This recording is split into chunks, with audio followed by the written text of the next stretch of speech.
There were times when I would get scared, like, am I going to live that long, you know? And I think there were times where I'll think about it like, so all this, um, if I do it and then I don't live that long, what happens? But I think I changed my mindset to say I'm not only doing it for myself. It's a legacy that I'm building. It's not only for me, but it's for my family. It's for those after me, because when I die, I'll only be buried in a little grave. But what legacy am I going to leave? We like to think as Africans, my own papa, papa, look after you, also look after me. I heard a sad story from a friend who has an uncle. The uncle is still living. The uncle had a very big job, international job. He was based in Harare for many years. He had 10 children who he took to international universities. And they were all doing well. This man retired at the age of 60. By the time he was 62, all the 10 children had died. So there was no hope that they would take care of him. And he had not invested in his own future. He invested through his children. He thought that the children would take care of him. There's time to be with friends and party, but there's also time to just now think about what will happen in my retirement. So start the moment you get your first pay, your first job. Don't wait to say, in retirement, in Kulu, No, it starts from actually when, now as we are aging, we can't do what we used to do. No. So we can only do so much when we are younger.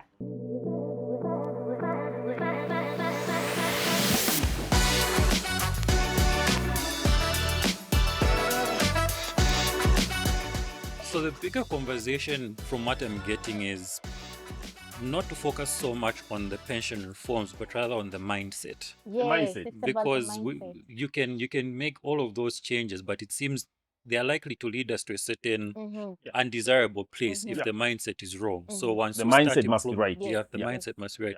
And also, I was just thinking off the top of my head, should personal finances and investment, you talked about performance management, should it be part of performance management? So I'll cite an example where, I mean, in most organizations, performance management is done maybe biannually or annually. Should it also be part of my performance to be able to show that, year on year, I'm doing something to secure my future?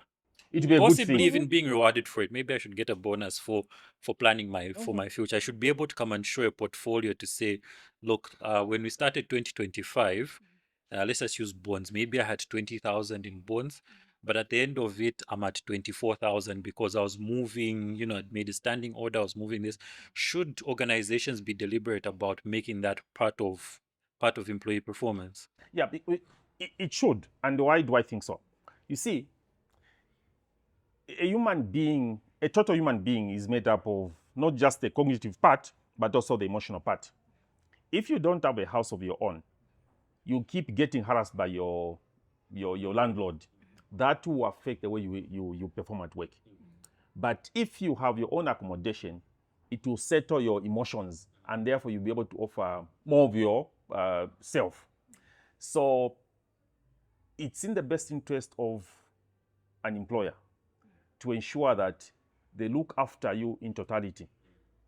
Not just your cognitive performance, but also your emotional well-being. And I think your emotional well-being will extend to things like how are you managing your family, how are you managing your finances, because an employee who is struggling financially, they will be physically present at the workplace, but the quality of the work that they will give you will be below standard.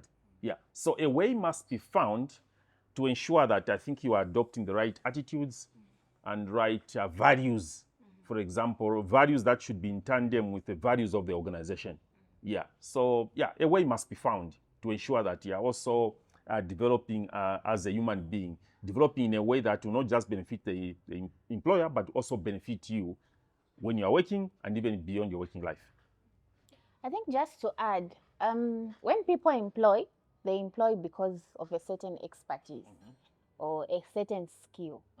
And when people apply also, they are picked because of how they've been able to showcase how they are different from the next person.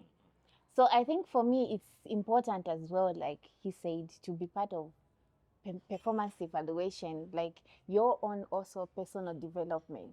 Because imagine if the employer is also investing a lot in you, like they're giving you opportunities to loans, to extra income, and then they find behind the scenes, like you are being harassed by the landlords, you're not paying your dues, your children's school fees are not being paid, you are always maybe in small courts because people want their people want their money back and all that. Definitely you will not be a productive employee, because this is just one brain that we all have. The same brain is the same one that we need to exert at work and ensure that we bring out results. So if this same brain is bombarded by non-payment of rentals, small courts, Shylocks looking for you, the head teachers looking for you, definitely what will come out of it is very minimal.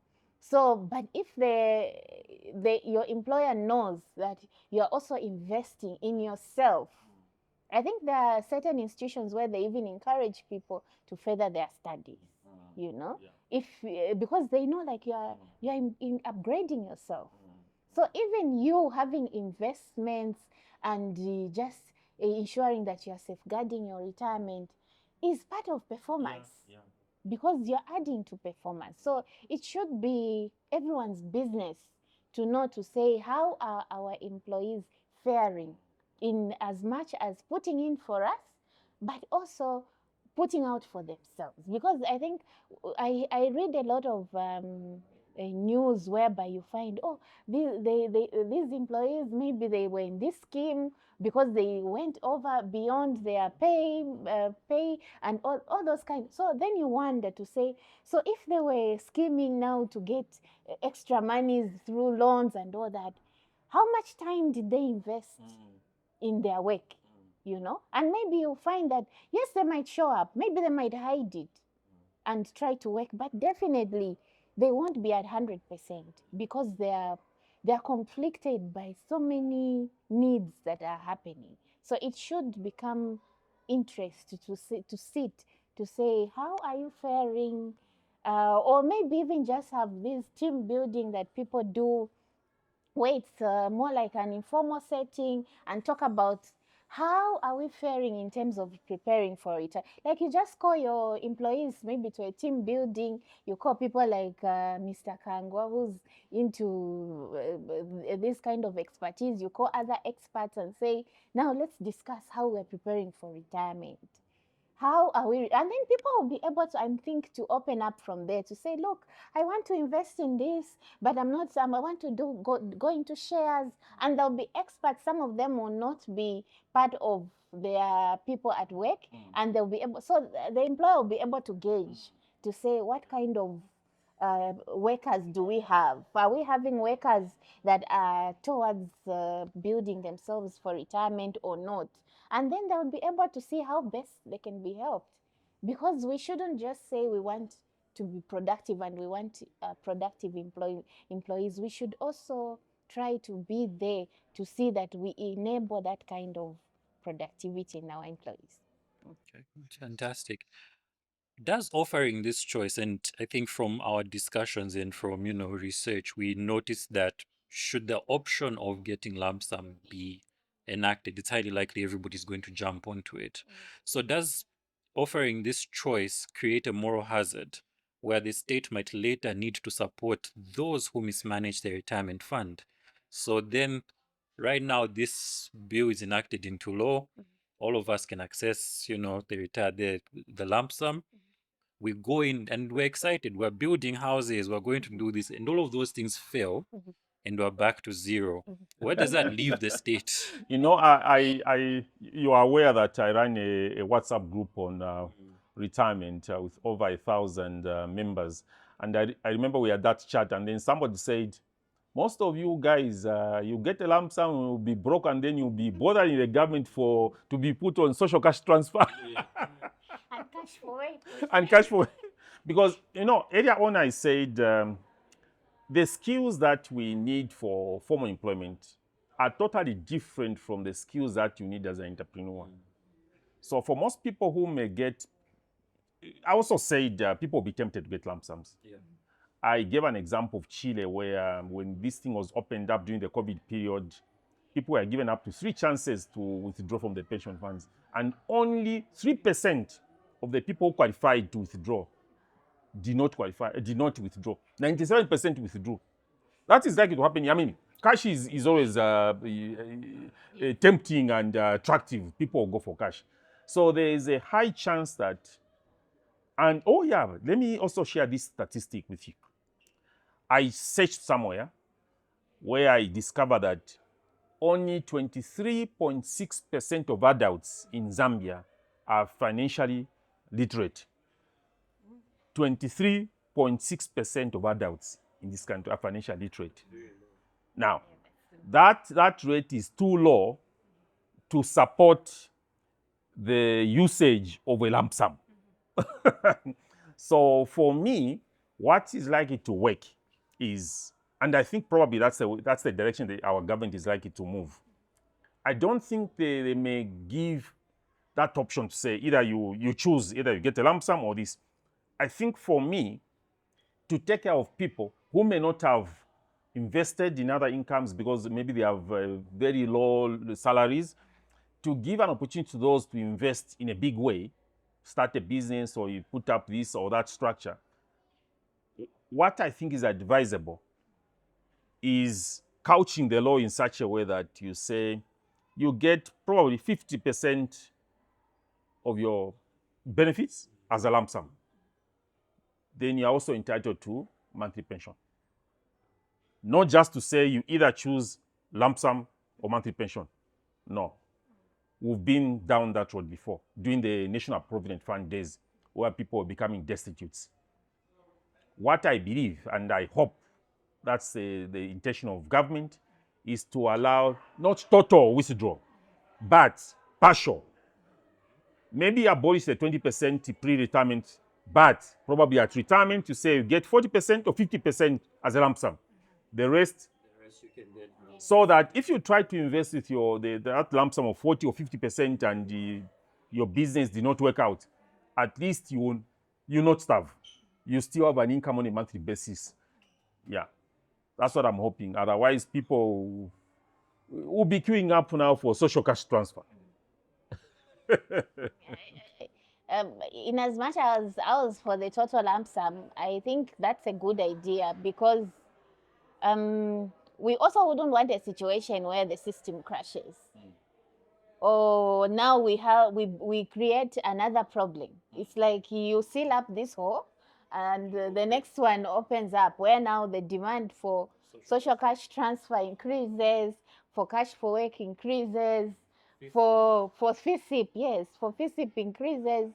Would rather where these other ones, the demand reduces, but it's like we are stable. Yeah. So I think the challenge that I've seen is mostly we'll come up with these laws, these policies most times without maybe sitting afterwards and looking at, now let's look at the pros and cons. Yeah, and you see, my hope, which I believe government will take, because this has been done elsewhere, is that whatever decision will be made, whatever law will come up with, will be data-driven.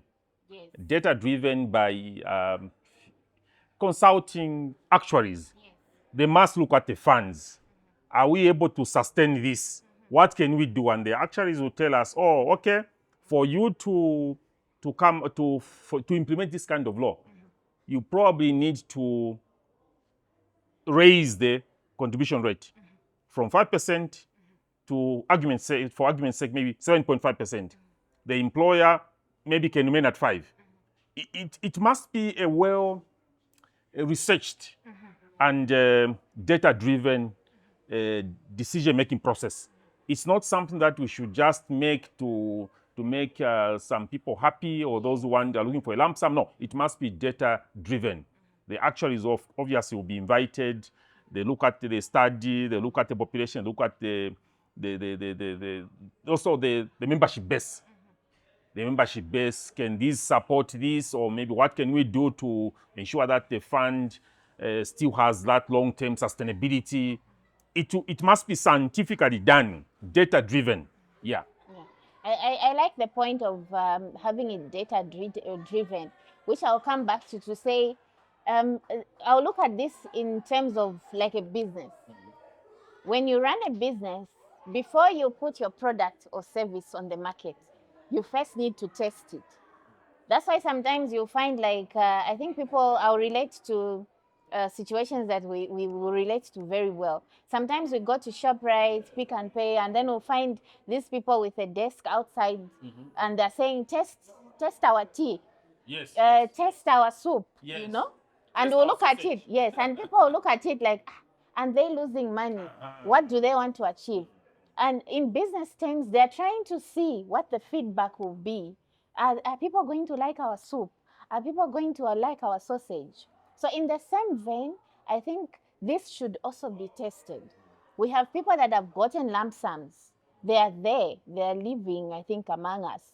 Ask them, how has it worked for you? If you sample out a few and find out their feedback on how it has worked, and those who are on a monthly.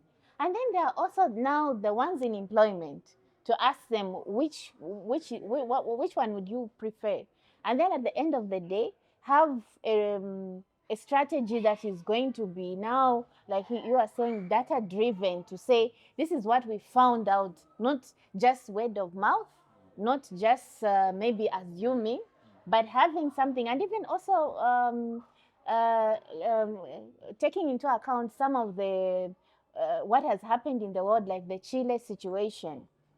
Maybe finding out from Chile to say, what lessons did you learn from such? Because I can imagine in our Zambian situation, our African setup, all of us would want to rush for the lump sum. Very few, I'm sure, even in Zambia, would want to go for the monthly, because there are so many factors that are at play there. Some people want to say, look, I worked for this money. I don't want to die and never enjoy my money. They want to get their money. And some, they want to go and just chill with it, or whatever plans that people have. So people will rush for that. But then we shouldn't create a new problem. 5 years from now, government shouldn't be saying we have now hundreds of street adults who are always looking, who are always going to the social welfare offices looking for social cash transfer. We should be able to ensure that all angles, whether it's the ones in employment, the ones who have retired, the ones who have never been employed, they're self-employed, everyone is comfortable and enjoying life and having it easy, I think, at the end of the day. So data driven is very important. Like, yes, it's a good thing, but now let's now look at sitting down with the key stakeholders and even those involved and laying out, like, okay, what strategy is going to work, so that we are not also a country where people will say, but why didn't they learn from Chile? People should be like, let's learn from Zambia because they did a better strategy. According to my findings, I think NAPSA must have commissioned a research institute to find out, I think, how the utilization of the 20% pre-retirement benefits, to see how it was used. So I think that once that study, the findings of that study are released, there will be so much to learn from it. And I hope that can also inform how the new law will be couched. Yeah. Would you support, just to follow up on that one? I know in the current state it's 180 contributions, and then you qualify for a lump sum, isn't it? You get a lump sum. If you make less than 180 contributions, you get a lump sum. You get a lump sum. Yeah. Minimum 180 upwards, you are put on a pension. Exactly. But as opposed to focusing on contributions, would you support focusing on capability? So, for instance, the law is enacted. I can either choose a lump sum or, the annuities, and I say I want a lump sum. Shouldn't you have controls in place? For instance, if you look at lending institutions, they'll look at your ability to pay back. But in this case, you then do an assessment, a capability assessment. So, okay, what do you have to show us that if we give you a lump sum, you're actually going to utilize it well? Have you built a house, for instance? Have you been investing in the past? Because we know that if you've already been doing this, you are likely to know what you are doing. And even if we gave you this money, you would be more responsible than someone who just shows up and says, my salary was low, give me this lump sum, I'll build a house. So should we focus on contributions or should we focus on capability? Mostly, the way these laws are couched, they are modeled on the contents of Convention 102, International Labour Organization Convention 102. So most of these pension schemes in the ILO member states will follow the guidelines, the standards that are stipulated in there. So even when coming up with a new law, I doubt there can be so much departure from the standards that are stipulated there. Yeah. So I'm not too sure about that kind of a law that will allow too much subjectivity where you say, okay, let's look at your capabilities. you and capability measured on the strength of your history, past conduct.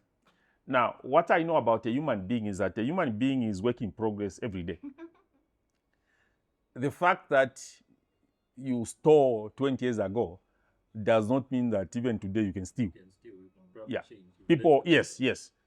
On the basis of exposure, there are people who could have been reckless in terms of spending their salaries, but when they are told, you've retired, this is the last pay, lump sum, some of them will even pack their VX.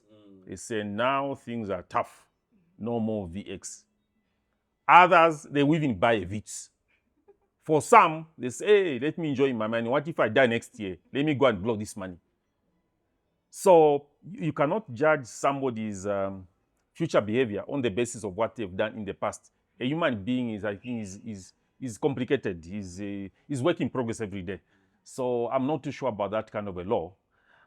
Probably, I think a law should be general in nature. Yes. Yeah, more general.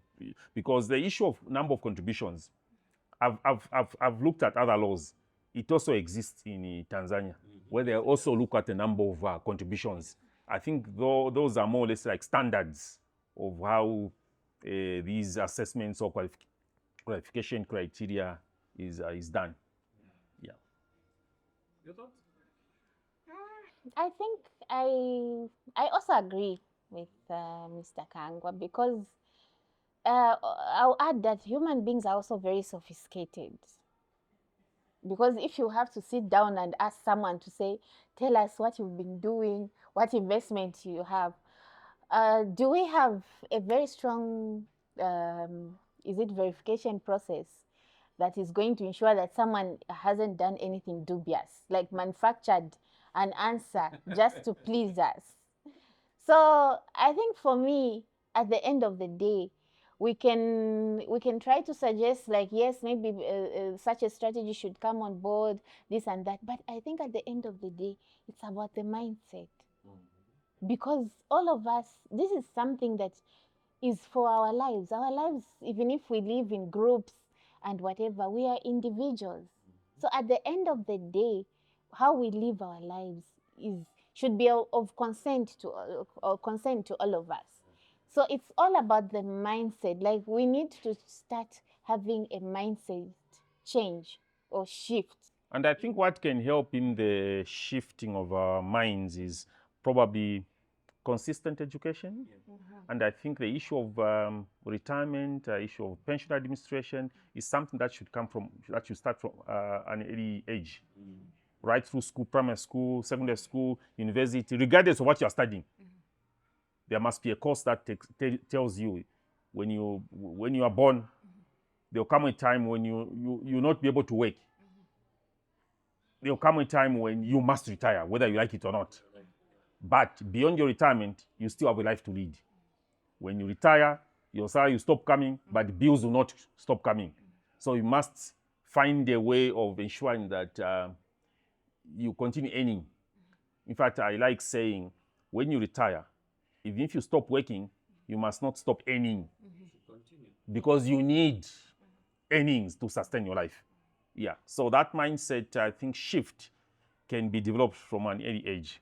To say there will come a time when you retire, there will come a time so that by the time somebody reaches grade 7 or grade 8, they know that, oh, one day I'll retire. And beyond retirement, I'll need to take care of myself. And let's run away from, I know we like to think as Africans, my own papa, papa, look after you, also look after me. I heard a sad story from a friend who has an uncle. The uncle is still living. The uncle had a very big job, international job. He was based in Harare for many years. He had 10 children who he took to international universities. And they were all doing well. This man retired at the age of 60. By the time he was 62, all the 10 children had died. So there was no hope that they would take care of him. And he had not invested in his own future. He invested through his children. He thought that the children would take care of him. Now what he does is to run from one nephew to another, from one niece to another to look after him. So you cannot use your children as your retirement plan. I'll keep saying that. Because you don't know what will become of your children. The same way you are failing to take care of your parents now is the same way that they may also fail to take care of you. Or what if they die, you outlive them? Who is going to look after you? And I think I'll add to say, as Africans, I think we should accept that times have changed. Our great-grandparents and grandparents, they lived in the village where it was in one compound. Everyone is there. If someone is sick, the whole family will be doing their turns, looking after you. If someone is old, everyone will have their turn, looking after grandpa, grandma. How are you today? Here's some porridge and all that. But this time, most of us are now in the city. We are in these jobs. And I'll also give an example to say, if we hear a lot of Africans going to Europe or America to go and work in care jobs, and you hear that they are taking care of old people. So we should ask ourselves to say, those old people, and they're able to pay good money that we're able to invest back. Meaning, they had a time where they knew, like, I'm going to live in an old people's home, or I'm going to need a caregiver. You know, they were once employees, you know, but they planned for such a future.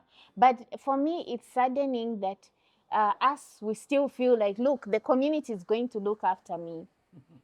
I think we should accept that times have changed. Yes, the community, because our Ubuntu, our African spirit is still in us because we are Africans. It's still there. But we should accept that it's also slowly evolving and maybe diminishing. Yes. But to just have that mindset also, I would say, is wrong. I mean, it would be nice, you know, things happen, things are so bad, you're at point zero, the community comes in, but you can't be growing up with that expectation to say, No. let me enjoy, there's a community coming up, Yes. it's going to Very take care of, unwise. yeah. Yes. Very It should unwise. be, even when the community is compelled to sort of look after you, it's one of those where they sit down and say, okay, but what else could the person have Yes. done? Yes. Yeah. What Yes. could have Yes. happened here? Yes. Yes. But not you having a sense of entitlement that I Yes. should be they looked must Yes. look after. after Yes. me. No. Yeah, you should be able in our old age to pay someone maybe to hold our hands, look after us, and we have money in the bank. We can easily send, whether it's our maid or garden boy that is with us or whoever is looking after us, to say, can you go and buy me medicine? Can you go and buy me some food? From your Because own savings from and your own investments. savings. And like what he's saying, to say, now you start going maybe from nephew to a niece to child. You know, those also bring a lot of talk. Some of the talk that comes in, it comes in not because maybe someone wants to, but maybe now because as a human being, they start feeling like, I'm being abandoned. You know, I thought people would look after me. They don't want to give me money. And it just brings unnecessary talk and conversations that maybe we should plan for and start planning when we are young, unless circumstances don't allow. But like we've advised to say, the moment you especially the young ones, the moment you leave university, you leave college, and you are told, come on Monday and start work, your first monthly pay, you should already start thinking to say, I need to invest in the future. I remember very well when I started out. I think for me, I hit the ground running, thinking about my future, and I started looking for land. I remember my mother sometimes, because I would especially the weekends, I would utilize the weekends as times to go and scout out for land. So sometimes I would go, and in Lusaka, especially Lusaka, is a lot of land scams, eh? So sometimes you go, and then I'll be telling her, I say, where I went, I think I met some potential scammers. They almost scammed me and all that. And sometimes my mother would be like, oh, you're really, like, this thing is really stressing you up, eh? And sometimes I think she would really feel so bad for me, like, you're really stressed about looking the future, But then later on, like, she knew, like, because she has her own house. So she knew, like, I also wanted to have my own investment, and then later on there she'd be like, oh, go for it. But for me, I think because I learned early, yeah, maybe for me, because it was a learning from my family, because I think I learned my entrepreneurship from my family. I learned about investing from my family. I think I learned a lot of lessons from my family, being the youngest. I think my siblings did so much in impacting certain, and I also like to learn from people, especially people older than me. Like, I learned so much from Mr. Kangwa. I learned so much from other people. So for me, it was like a mindset, my own mindset, to say, look, I need to start doing these things. So I think it's also my encouragement to young people. When you get the job, yes, it's time you might want to buy maybe a shirt, a dress that you wanted to buy with your own money. You might want to go to the restaurant that you wanted to go. For me, I think I live my life where a treat, I have to earn it. I tell myself I have to earn a treat. I have to earn buying myself something nice. I just don't. Sometimes I'm impulsive, but I try. Like, if I have to get myself maybe a new dress, take myself to eat some good food and all that, or buy myself something that I've been eyeing, I have to earn it. Like, what have I done that the hard work that I've done for me to do this? It's not just about because we always have to mingle and all that. No, because you have to divide, and it comes back to time management. You have to manage yourself. There's time to be with friends and party, but there's also time to just now think about what will happen in my retirement.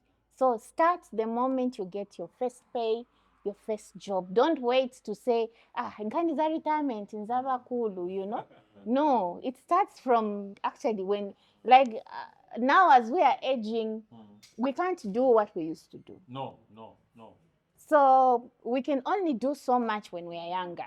As we get older, the knees are paining, the back is paining. We can't run Yes, as fast. But yes. I think also, like, one challenge which, one notable challenge which is there, of course, is influence of media as well. You find every time you go on social media, apparently people on Facebook, everyone on Facebook is rich. So everyone on Facebook is very, very, very, very rich. And you now start to say, okay, this little money, I also need to go to this fancy restaurant and so on.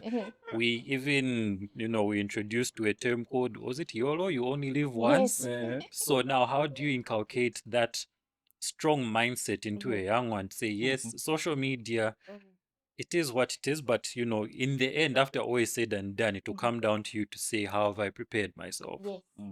Yeah.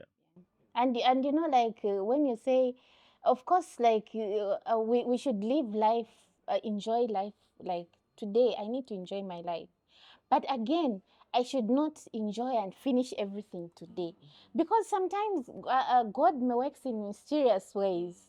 You might think you are going to die Now, tomorrow, only to live up to 85. only for God to keep you up to 120 beyond your expectations. So if you think, like, I think I'm going to die by my money yes, before I die. yes, You will And not then die. you You will don't. And you are very healthy. yes. Yeah, you will find that actually God, for some reason, just keeps you alive for a long time, and then now you start thinking, oh my God, I thought that I'm going to die. I've lost some siblings. So there were times when I would get scared, like, am I going to live that long, you know?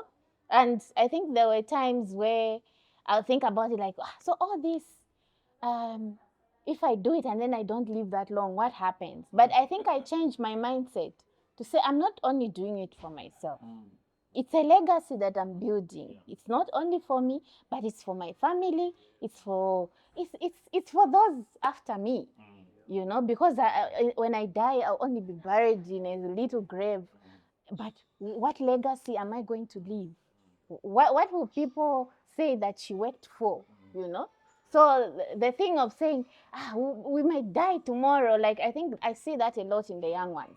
Like, let's party, because especially when one of them dies, they'll be like, this is time to party now. Because, you know, people now these days are dying like I don't know. But how do you know? Maybe God is going to keep you up to 100. And then every day was a party.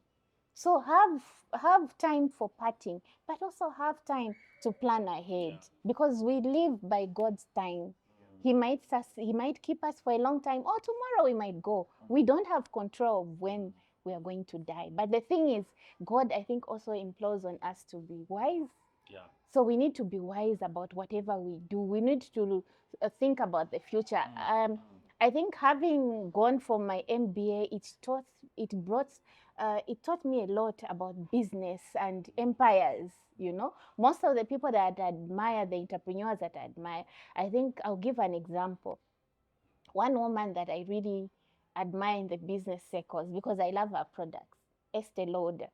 She's long dead, you know, but to date, her products are still top of the range, you know, but she's long dead. Even KFC, the kernel is long dead, but the legacy is still there. So it's not about, I'll die tomorrow. Yes, have fun. Once in a while, take yourself, have a good meal. If you have to go on holiday, buy something nice for yourself. If you have to go out with friends, do that. But it shouldn't be a daily habit. Where you forget about living a legacy. You forget about living a legacy or your retirement, because you'll find that the ones you were actually having fun with, you retire together, and then they just abandon you, because they're like, that one was so. It's about our mindset. We need to start having a mindset. Number one, that the community, we shouldn't put pressure on the community.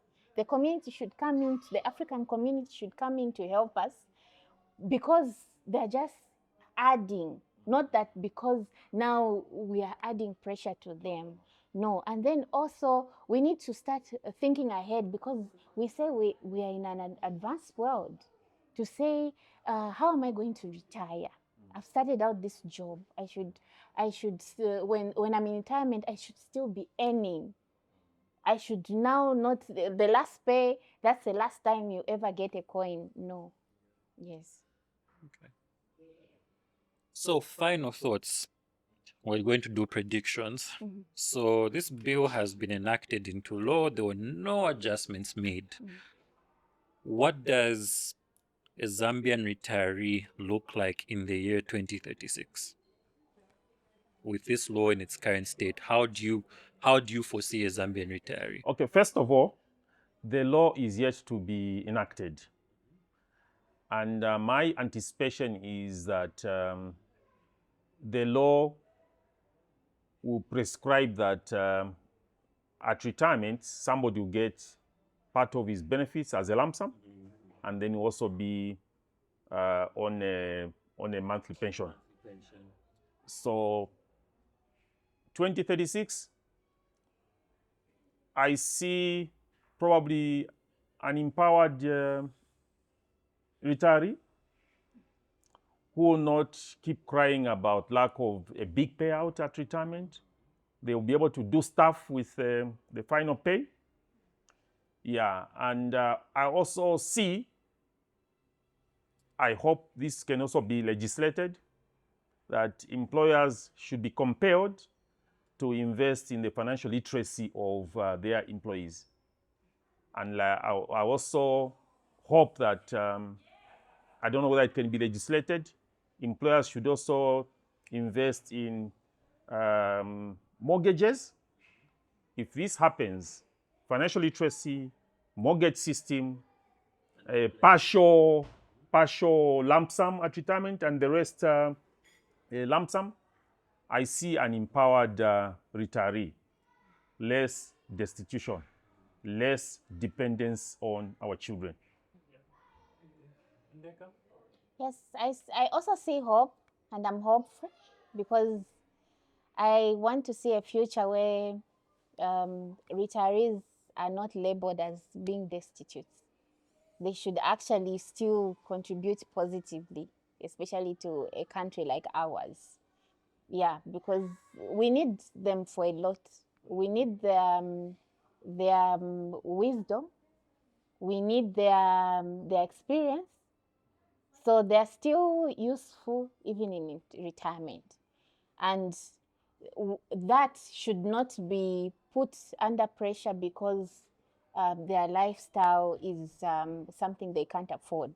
But once they're empowered, once they can live a life of comfort, then they'll be able also to still contribute positively to this country. So I'm very hopeful that good will come out of this law, and I think having conversations like we are having today is part of it in us lobbying and ensuring that there's information dissemination and there's just advocacy around the area. And we get talking about retirement. We just don't talk about employment, but we also talk about retirement and life after retirement. That it becomes part of even just a 20-year-old should start thinking about retirement. We shouldn't be stopping the young ones to say you're too young to start thinking about retirement. It should be something that we should encourage. And our mindset should just start shifting towards that so that we are no longer a burden to government. Because if retirees are burdened, it affects the health system, it affects a lot of things, the education system, because there's pressure. Like there's a lot of pressure to handle things like FSIP, social cash transfer, because you also have to look at that, those citizens and ensure that they have something in their hands. So, but if everything is moving smoothly, I think it will unlock a lot of other aspects of our economy and just see us into progressive development. Okay. Justin Kangwa, Thandeka Grace Soko, it's been a pleasure having you on our show. I'm grateful for your contributions and your insights. And I do hope that our audience was able to pick up a thing or two. Also, make sure to like, comment, share, but would like to hear from you as well. What are your thoughts on the proposed changes to the pension scheme? From us at Money and People Podcast, it's thank you and bye.